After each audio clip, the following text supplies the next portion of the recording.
You're going to spend thousands and thousands of hours learning over the course of your life. And what's crazy is that despite all that time in the classroom, learning languages, music, whatever it might be, you might be learning in one of the slowest ways possible. Not because your teachers didn't have good intentions, but because they did not know how to teach you to optimize that learning experience.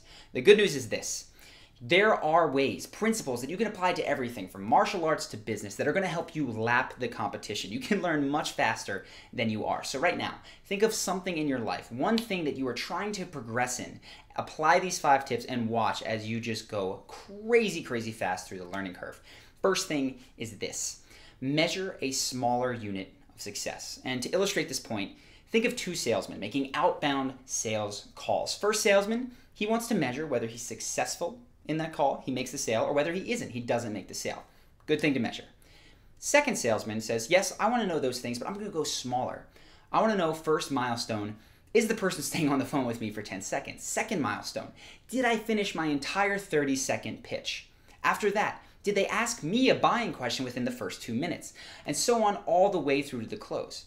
Goes without saying, this guy over here who has smaller milestones is going to do better because he can diagnose where he's going wrong. This guy only knows things are generally going good or they're not. He has got no data, no analytics. This guy, on the other hand, can say, my first 10 seconds are great, my first 30 seconds are great, but I'm missing something after that that isn't going the way I need it to. And this one became very clear to me. I've been practicing jiu-jitsu lately. And in class, there's a lot of these complex submissions. And I saw myself feeling like, okay, if I'm doing well, that means I get the submission. If I'm not doing well, I'm not getting the submission. But I spent a lot of time not getting the submission. What has gone better for me is rather than say, you know what, forget the submission, I need a smaller step, which is going to be, can I break this guy's posture, right? Can I grab his wrist, pull it off my chest, and pull him to me? Yes or no, crap, I'm not doing that thing right. Okay, what am I doing wrong? Fix the wrist, okay, I've got that piece, next step. When you deconstruct things in this way, that's what Tim Ferriss calls it, you can chunk all these little lessons together.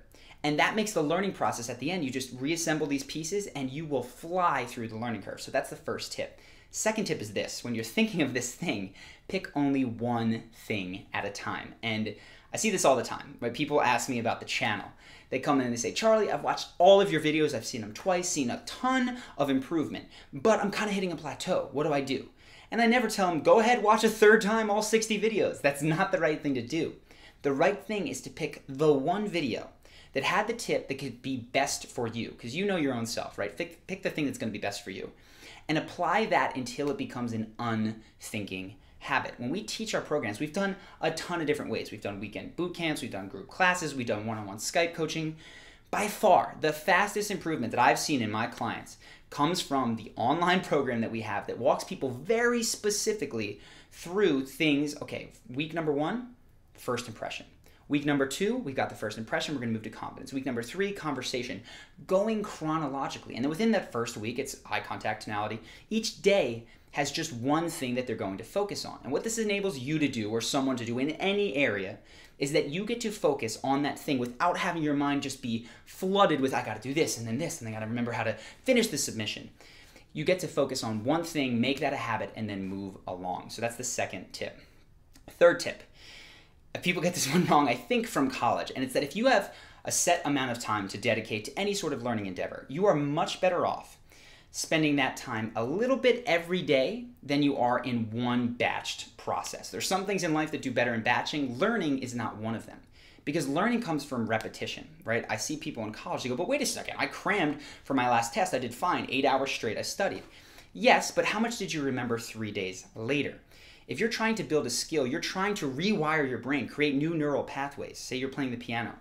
If you sit down for 3 hours and play, and then come back a week later, you're not going to have it. But if you sit down for a half hour a day, walk away, come back the next day, half hour, you're getting to review what you did in a much shorter time span. That's going to help you learn faster. So keep in mind, when you have something, this consistency every single day, with the exception of things that require rest, like weight training, you want to keep that up. Now, a couple of caveats here. First thing is this takes much more willpower. It's a lot easier for people to go, I'm going to run really hard for one day than it is to do it for a year a little bit every day. So if you're working on willpower, you haven't mastered that, check out our video on willpower. It's going to help you with that. And the second thing is that this is true of learning and practicing, though not necessarily of production. I'm a writer. And if you're learning to write, I recommend you read and write every day. But if you're writing your masterpiece, some people, myself included, do better to have these just complete flow experiences of 6 hours at a time. You write, walk away for a week, and then come back to it. So learning and production, not necessarily the same mechanics going on here. But this brings me to the fourth thing, which is my favorite of everything that I've mentioned so far, because it's impacted me most recently in the biggest way, and that's with Charisma on Command. When we started this, I was doing it wrong. This business is actually about 3 years old. I had a blog, which I still do, and I was writing articles in that all the time. And I'd write an article, get a couple of subscribers, write an article, a couple of subscribers, but the growth rate was very, very linear. It wasn't going very quickly. And about 6-7 months ago, I was talking to Ben, my co-founder, and we said we need to mix stuff up. We got to try something different because we can't do this tortoise thing forever. So we said, okay, we're going to do LinkedIn, we're going to do Facebook, we're going to do Pinterest, we're going to get an Instagram, which I don't even know how we would possibly do that for Charisma on Command, and we're going to do YouTube. And if you'd asked me then which one was going to take it off, I thought LinkedIn. But surprise, surprise, YouTube exploded, right? We went from 8,000 subscribers to about 300,000 today in just 6-7 months. Point is, you do not know which vehicle is going to take you there. Everyone tells you, get a mentor, get a method, get a teacher. True.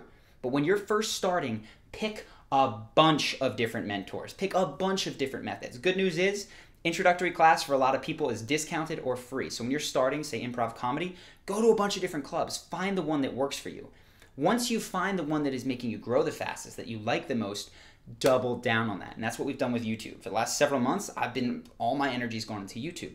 But then something happens, which always will happen, is you'll start to plateau. Now, our biggest growth month for this channel was probably a month or two ago.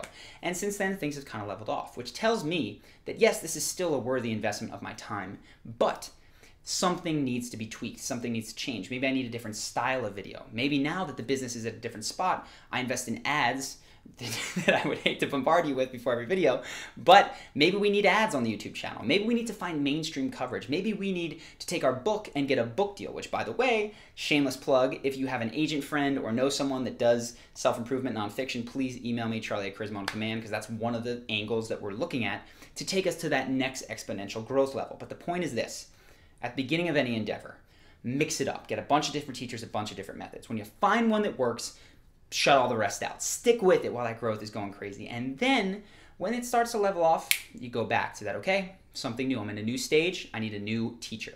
That is going to help you grow extremely quickly. Fifth thing, this is, again, one of the more important ones for me, is debriefing.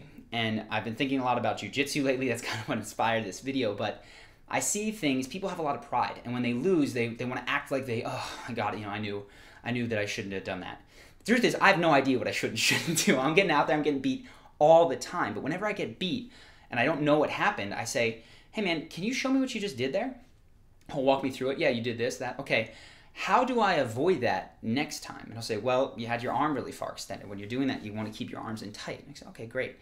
Next time I do it, I don't make that same mistake. So in this way, I'm limiting the mistakes I make rather than repeating them over and over and over again, which is what most people do. I make them once. Now, you'll notice in this story, I needed that second opinion because I don't know what I'm doing wrong. And this is true of you as well.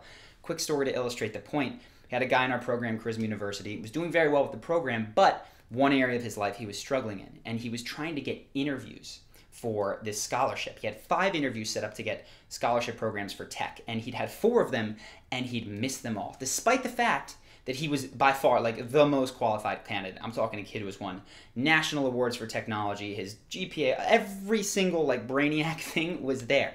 So I talked to him because this kid should have been getting these scholarships. He was by far, on paper, extremely, extremely worthy of it. And it became clear to me in listening to, okay, so how do you talk about it, that he was just listing his achievements. I won this award, I did that, I got this GPA. I said, pause.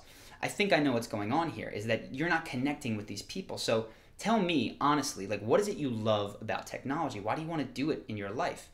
And he said, well, I think that there's a ton of problems in the world today, and that they're not necessarily going to be solved by politics. They're going to be solved by groups of smart people who are building new technologies like green energy, for instance, that makes things work for a bunch of different constituents. And that's what I want to do, is I want to contribute to the community in that way. I said, pause. That's your answer, all right? So when they ask you why this scholarship, do not tell them I won this award. Tell them what your dream is. So we worked on that. He goes back for his final scholarship opportunity. And of course, because they can see his resume and then hear his story, those things together, he blows it away and he gets the scholarship. So for you, you're going to need, when you're screwing up, probably a second pair of eyes on you. And if you don't know who to ask, you don't want to ask the wrong person, check out a video. It's called How to Spot Dangerous Advice. It's going to help you find the right mentor for the situation that you are in. But I have hoped that you found these 5 tips helpful. Take them. Think of that one thing that you had in your head at the beginning of this video and apply this to it. You're going to see that you start learning so much faster. People are going to go, well, you're just a natural, you're just stronger, you're just whatever it is.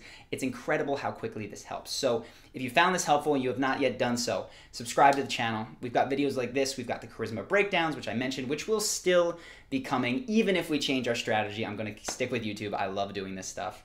But go ahead, subscribe to the channel. You'll see us on your feed every single week, typically on Mondays, sometimes on Thursdays as well. If you haven't ever done so, go ahead, write in the comments. Let me know what kind of questions you guys have. That helps these videos. That helps the charisma breakdowns. I will tell you, the one you suggested that I'm still working on and should have next week is on Muhammad Ali. So that should be coming up. I can't promise it on Monday, but I'm very much thinking it will come Monday. I hope that you guys have enjoyed this video. I hope that you take one thing from this and actually apply it to your life rather than watching all 60 videos, even though I appreciate that. And I'll see you in the next video.